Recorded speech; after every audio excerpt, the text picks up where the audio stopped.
You're a guy or a girl who wants to become a filmmaker, but you don't want to spend the next 10 years grinding. And also, you don't want to miss the last real filmmaker train before the AI slop parade marches in. Great, because in this video, I'll give you the 10 biggest mistakes I made on my journey to becoming a filmmaker, which, by the way, started at the age 4 in 1990 when my brother and I were recreating films such as Home Alone and Back to the Future on the family camcorder. But first, some very quick AI slop. I subscribed and I love it. Okay, alright, that was the poster of my micro-budget feature film that I'm producing, by the way. I'll be putting a lot of stuff about it here on this channel. And now, without further ado, the 10 mistakes that cost me years on my filmmaking journey. And for your information, there is a bonus tip at the end. Number 1, let's start with the foundation of every film, the thing that makes or breaks every film. The script. Stop wasting time on reading every book there is on how to write a screenplay. Pick one good book and that's it. Read the modern classic, Save the Cat, alright? Check it out. This is the book here. It's by Blake Snyder and it's pretty much all you need. Alright, it's the easiest to understand book about filmmaking. It's simple, it's fun, it's hands-on. It's a quick read, and it says the last book on screenwriting you'll ever need, and in my eyes, that is true. It's a foolproof book. Alright, that's that. If you want to give other books a shot, then try Sid Field's Screenplay. It's a very dry read, actually, but it's the classic among the classics, right? I have it somewhere here, but I can't find it at the moment. And if you like it, your books to be more analytical, theoretical, and maybe a bit more academic, then Sid Field is great, but also John Truby, The Anatomy of Story. It's also a real cool book, and I can recommend it, but you know, it's for a different type of reader. Or you can actually start with this. This was a really nice book, How to Write a Movie in 21 Days by Vicky King. It looks like this. And yeah, it's a really nice book. It helped me a lot when I started out. I haven't read it in a long time, but I remember it was at least a nice start. So, my pro tip for you, choose one and read one of these books 10 times or even 20 times, all right? It will help you a lot more if you select just one and read it 20 times than if you buy yourself 10 or 20 books and read every of those books once. All right. Number 2, stop keeping your scripts tightly locked away. Okay? Stop hiding your work from people who could actually help to improve it. So, what do I mean by that? I mean by that, when you got your first draft ready and you think you cannot make it any better anymore, then register this thing with the US Copyright Office. It costs around $65 at the moment of speaking, okay? And then you organize a table read. And you invite all your friends and you ask them to give you notes. You cannot imagine what kind of momentum and dynamic evolves from this, okay? And you won't believe how fast you identify bits of the script that don't work. Only because there is another person in the room. And you don't need 20 people. All it takes is one extra person, one real person in the room, and you don't even have to read the script out then. You immediately will notice this won't work. And that's number 2. So, number 3, stop trying to be perfect. This is an important one. Okay, look. Did you ever wonder why a script or a film by Christopher Nolan is so damn good?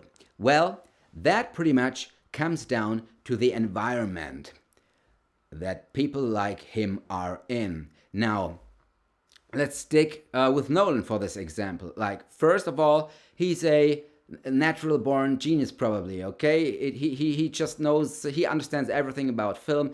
Probably read one book 10 times, and then he got it. So that's number one. Second, Nolan's brother is one of the most prolific writers of this day and age. And third, he is married. Christopher Nolan is married to Emma Thomas, who herself is one of the most prolific producers of this day and age. So this man had a whole ecosystem of super talents and film professionals around him since day one. And on top of that, he gets top-notch notes by top-notch studios, by top-notch actors. All right, so of course his shooting scripts are superb. The thing is, if you're a solo filmmaker starting out, you most likely won't have that environment. So you'll never be able to get your scripts to that level unless your name is Quentin Tarantino. And I guess it is not. So you might want to consider making better done than perfect your mantra. Yeah, all right? Because that at least gives you something to work with. Because something eventually can get you to a place where perfection is possible. Having nothing will never get you anywhere. All right, number 4, stop producing in isolation. Surround yourself with like-minded people. If you live in a city that is irrelevant to the film industry, that is thousands of miles away from any film hub or from anything that has to do with film, do yourself the favor and leave as soon as you can. Producing in isolation won't get you far. It's far better to be a broke artist sharing rent with another broke fellow artist than living in a tiny room by yourself. Because the only thing that will happen is you will start living in your head, and that doesn't get you anywhere. So you gotta move to a place where there are a lot of like-minded filmmakers, and you absolutely must not treat this like a mathematical equation. You know what I mean? Like, okay, I'm here by myself in this irrelevant city, but the apartment is cheap. I can get film permits easily. I already have my infrastructure set up here. I already have a job here. It makes everything much more easier than if I move to a film hub. That thinking is a trap. The film industry doesn't work on logic, and it doesn't work on math. Making it in the film industry works on the rules of the universe. And there are many aspects and laws of the universe that humanity does not understand. All right? So, if you have the possibility to move to a major film hub, do it. So I'm going to close number 4 by a quote of Quentin Tarantino. I'm paraphrasing here a little bit, but he said something like, if you're doing the 100-meter sprint in your town where you're the best filmmaker, you'll win. But if you do the 100-meter sprint in a major film hub city with people that are way better than you, then you may lose, but your time will be better because these people will pull you, they will drive you, they will motivate you, they will stress you out, and they will be winning and you will be losing, and you won't like that. All right? So let's get to number 5. Stop not creating film. Publish, publish, publish.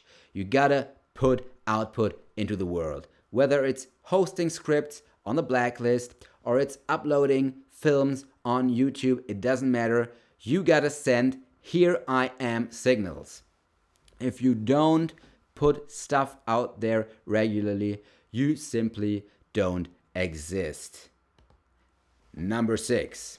Stop thinking of film in a traditional sense. Redefine the term film. Do not think of film as a 80 to 120 minutes thing with a beginning, middle, and an end. From now on to you, film is everything, okay? Even if it's a 1-minute clip of you tying your shoelaces. Light it cinematically, throw a voiceover over it, and then upload it. That way you stay in the routine, you keep learning, you gain experience, you build a portfolio, and you send signals, okay? It doesn't even have to have an end, all right? Cut the shoelace film at 40 seconds, all right? Now it's not even 60 seconds anymore. If you don't know how to end it, don't worry about it. Better done than perfect. Number 7, stop thinking about the outcome. Nobody is going to judge you if it turns out your film sucks, all right? Because it's quite simple. Nobody is going to see your film then, all right? The algorithm is not going to distribute it. Film festivals are going to reject it if it sucks. And, agents are not going to hand it over to Steven Spielberg, all right? That's just not going to happen. Nobody's going to see it then. Just do whatever you can to make the film as good as possible in that moment, and there you go, all right? And that brings us to number 8. Stop thinking about the prestigious film festivals. Send your finished film to festivals where it actually has a shot. And then on top of that, you do 1 or 2 lucky shots with Oscar qualifying festivals. That's it. Save your money for a different production or for some nice new equipment, all right?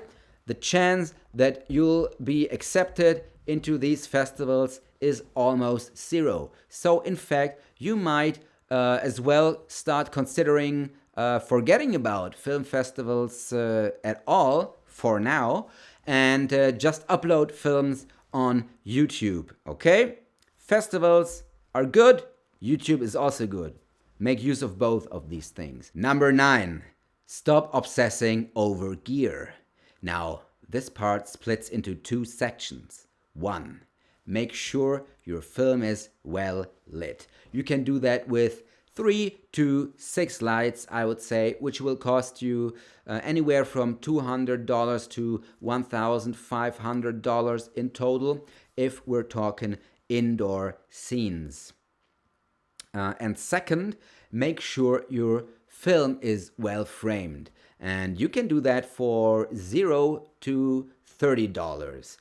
The $0 solution is watch any film that is available to you and think about the framing, okay? And the $30 version of this is buy a book like this right here, The Filmmaker's Eye. It's by Gustavo Mercado. This is a real amazing book. It is really awesome. Read it 10 times and you will know everything you need to know about this book and about framing and about learning and breaking the rules of cinematic composition. There are many books out there like this, but it's easy. It's easy. You just have to read a little bit. Okay, and number 10, stop trying to make everything look like a Hollywood movie. This one is very simple, but most people forget about it. If Hollywood could make a film for $20,000, why don't they do it?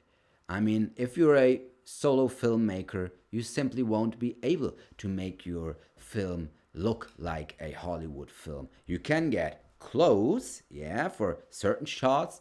You can get even closer if you have some helpers, but most likely you won't have them, or it will stress you out or seriously stifle you. So just take your iPhone or a starter cinema camera like the Sony FX30, pick 5 lights, write a story that matches the look, and there you go. A finished film that is cohesive and sends signals. All right, one step after the other.